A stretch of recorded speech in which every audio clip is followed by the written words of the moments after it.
Ito, I always remember this. Documentations beat conversation. Tama? Mali? Yes. Lahat ng sinasabi ni Doc dito, everything is documented. Lahat ng sinasabi ni Ate Maya, documented. Lahat ng ipapakita ko sa inyo, documented yan. Kaya, ganito ang masasabi ko. When I saw the gadget, this one, sabi ko, oh my God.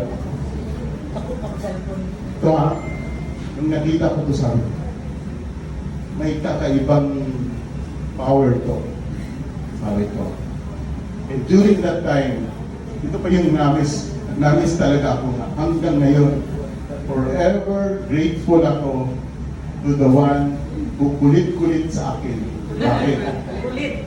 Dahil nadagdagan ang buhay ng mama ko. Because I tell you, ako matagal na ako sa networking. Ayaw ko na talaga. Ayaw ko na.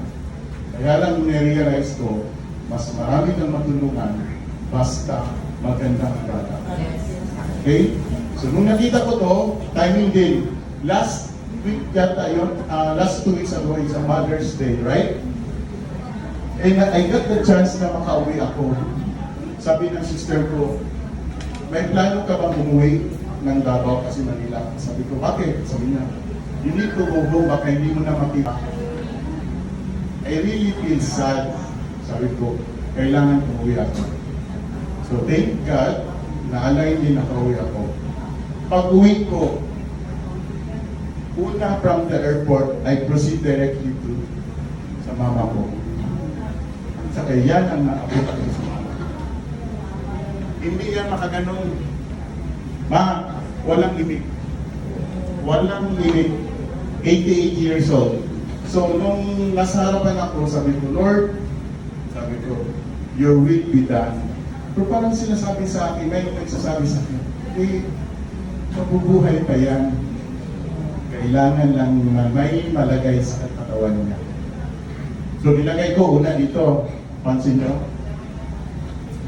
Diretso na. Wala na akong detect. Kasi sabi ko, hopeless na ako eh. Tama? But I trust God through this instrument. First, nilagay ko siya sa number 1. Sabi ko, ma, walang response. Nilagay ko sa number 2. Umano ng mata, tapos napikit. You listen carefully. This is real and authentic testimony. You listen carefully. This is powerful. Sabi ko, oh my God, gumano si mama. Sabi ko, di ba? Biro-biro ko na nga lang ngayon eh. Sabi ko, hindi ka magising na. Pero during that moment, I'm very serious. Sabi ko, hindi ka magising na. Pakulintihan kita. Yes. But during that moment, pag nag-testimony ako, gano'n na ako. Pero in real moment, I tell you, mama ko na gano'n. Pag number 3, sabi niya sa akin, masakit. Sabi ko, nag-response si mama. Sabi niya, masakit. Alam niyo po, nilagay ko sa number 4, inawak-awakan ko lang yung ano niya, yung ulo niya. Hindi niya magalaw ang katawan niya. Hindi niya magalaw ang kamay niya. Ginawa ko 15 minutes, then 30 minutes. Can you imagine, if you are handling a certain medical device,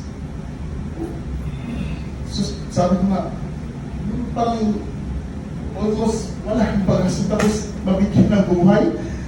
It is something, ito, nahihirapan kayo sa buhay nyo, ito ang makakatulong sa inyo. Tandaan niya. So, sabi ko, oh my God, ang mama ko gumagalaw. O, tingnan nyo ha, pangalawa. You see? Moving.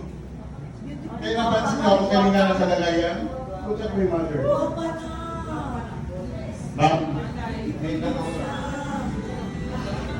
look at my mother. Moving.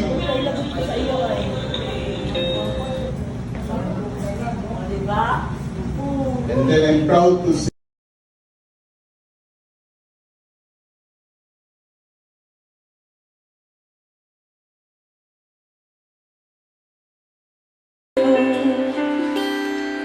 so grateful, gratitude before me. Amazing. Nak, ano kayo? Magputol na Ganda kayo? ang improvement ni Mama. Sige na, alas ka na